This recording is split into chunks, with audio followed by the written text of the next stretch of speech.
সম্মানিত প্রিয় দর্শক, আপনারা কি জানেন মানুষের মৃত্যু যখন নিকটবর্তী হয় ঠিক 40 দিন আগে তার সাথে কি ঘটে, তার সাথে কেমন আচরণ করা হয়? মৃত্যুর 40 দিন আগে আসমানে তার নামে কি ফয়সালা হয়ে যায়?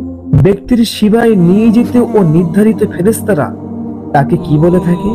এই সকল কিছুর উত্তর জানতে অবশ্যই ভিডিওটি না টেনে শুরু থেকে শেষ পর্যন্ত দেখুন।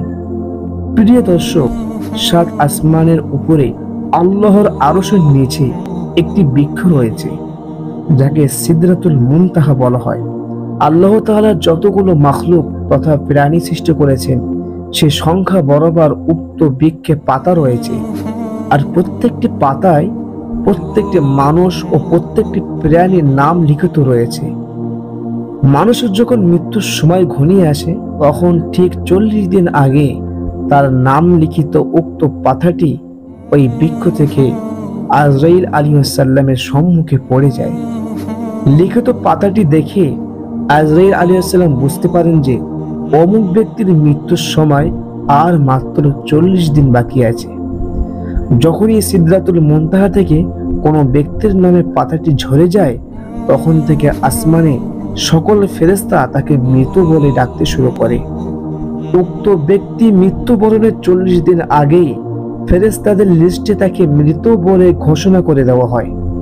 আসমানে এই ফরমান জারি হওয়ার পর 39 দিনের মধ্যেই তার মৃত্যুর সকল ব্যবস্থাপনা করা হয়।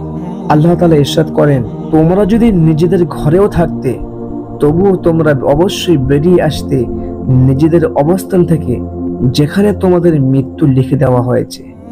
ফলে 39 দিনের মধ্যেই তার মৃত্যুর স্থান ও মৃত্যু কিভাবে হবে সেটাও নির্ধারিত হয়ে যায়। ফলে কারো যদি অ্যাক্সিডেন্টে মৃত্যু হয় সেটা কোন রাস্তায়, কোন স্থানে, কোন গাড়িতে, কিভাবে অ্যাক্সিডেন্ট করবে সেটা সবকিছু কুদরতের নিজামে প্রস্তুত হয়ে যায়। যখন সে 39 দিন পেরিয়ে 40 দিনে পূর্ণ করে ফেলে তখনই মালাকুল মাউত তার রূহ কবজ করার জন্য তার সামনে চলে আসে। হাদিস শরীফে বর্ণিত আছে, যখন মানুষের অন্তিমকাল উপস্থিত হয় এবং রূহ বের হওয়ার সময় ঘনিয়ে আসে তখন 4 জন ফেরেশতা তার কাছে উপস্থিত হয়। সর্বপ্রথম একজন ফেরেশতা মুমূর্ষু ব্যক্তিকে সালাম দিয়ে বলেন, হে আল্লাহর বান্দা, আমি তোমার খাদ্য সংগ্রহের কাজে নিযুক্ত ছিলাম, কিন্তু এখন পৃথিবীর পূর্ব থেকে পশ্চিম, উত্তর থেকে দক্ষিণ অন্বেষণ করেও তোমার জন্য নির্ধারিত একদানা খাদ্য খুঁজে পাইনি। সুতরাং তোমার মৃত্যু ঘনিয়ে এসেছে, হয়তো এখনই তোমাকে মৃত্যুর স্বাদ গ্রহণ করতে হবে। পৃথিবীতে তুমি আর বেশিক্ষণ থাকতে পারবে না।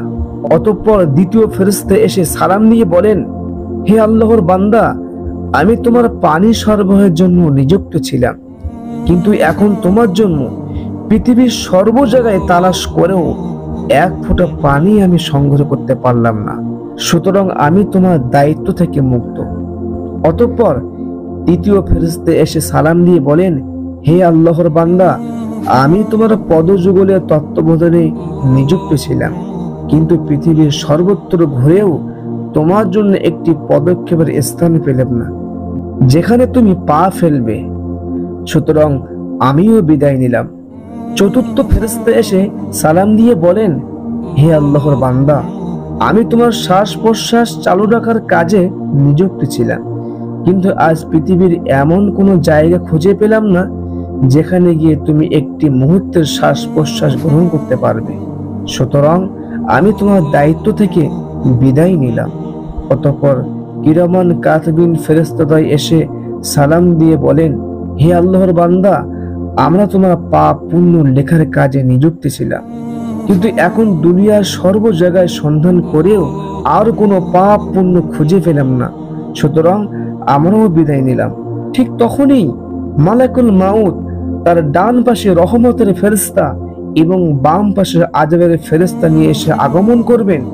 আল্লাহ তাআলা ইরশাদ করেন, ইন্নাল্লাযীনা ক্বালু রাব্বুনাল্লাহ, নিশ্চয়ই যারা সারা জীবন বলেছে আমাদের রব হলো আল্লাহ, মৃত্যুর সময় তার সামনে রহমতের ফেরেশতা আগমন করবেন। রহমতের ফেরেশতারা তাকে এসে বলেন, পৃথিবীর অতীত জীবন নিয়ে দুশ্চিন্তা করো না এবং পরকাল নিয়ে তুমি শঙ্কিত হও না। জান্নাতের সুসংবাদ গ্রহণ করো, জান্নাতের ওয়াদা তোমার সঙ্গে দেওয়া হয়েছে। সুবহানাল্লাহ। রাসূল করিম সাল্লাল্লাহু আলাইহি ওয়াসাল্লাম বলেন, আকাশ থেকে দলে দলে রহমতের ফেরেশতা আগমন করে, যাদের চেহারা সূর্যের মতো আলোকিত। তার রূহকে গ্রহণ করার জন্য জান্নাতে কাফন নিয়ে আসেন এবং তাদের সাথে থাকে জান্নাতের সুগন্ধি। সুবহানাল্লাহ। ফেরেশতা ওই নেককার ব্যক্তিকে সালাম দিয়ে বলেন, হে প্রশান্ত আত্মা, তুমি আনন্দ চিত্তে বেরিয়ে এসো, মহান রবের প্রতি, তোমার প্রতি সন্তুষ্ট। সুবহানাল্লাহ। আর যে ব্যক্তি বদকার হয়, তার সামনে আযাবের ফেরেশতা এসে বলেন, হে অবাধ্য আত্মা, বেরিয়ে এসো সেই আল্লাহ তাআলার দিকে, যে আল্লাহ তাআলা তোমার প্রতি অসন্তুষ্ট ও রাগান্বিত। আল্লাহ যেন আমাদের সকলকে ঈমানের মৃত্যু দান করেন। আমিন।